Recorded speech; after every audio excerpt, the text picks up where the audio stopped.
Indonesian ABS আমার বুঝে হয় না 6,70,000 টাকা। কি রে ভাই, এটা কি বাইক?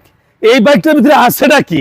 হ্যাঁ দেখি আছে, এবিএস আছে, ওকে না ঠিক আছে, আছে ইন্দোনেশিয়ান সকাপ টাকাপ একটু দেখতে ভালো লাগতেছে, এই কালারটা একটু অন্য কালার, মানে এক কথা যদি 100-র ভিতরে একটা বাইক এটা লাগতেই পারে, কিন্তু 6,70,000 টাকা কি আছে? না, অবশ্যই টাকার মাল আছে। টাকার মাল না থাকলে তো আর 6,70,000 টাকা দাম থাকে না। হ্যাঁ, এখন হয়তো দাম কিছু হাফ ডাউন হয়েছে। আমরা দিতে আসি বরাবর 5 লাখ টাকা, তার মানে 1,70,000 টাকা, আর রেজিস্ট্রেশন লগে পাইতেছেন ফ্রি, মানে যে রেজিস্ট্রেশন করছে আর কি ওই টাকাটা আপনাকে মাইনাস হইতেছে, তার মানে 1,90,000 টাকার মতন ডিসকাউন্ট পাইতে আছেন। 5 লাখ টাকা পাইতেছেন ইন্দোনেশিয়ান ডাব্লিউবি এডিশন 2022-এর মডেল, 23-এর রেজিস্ট্রেশন, 2 বছরের কাগজ, মাত্র 5 লাখ, বরাবর 5 লাখ।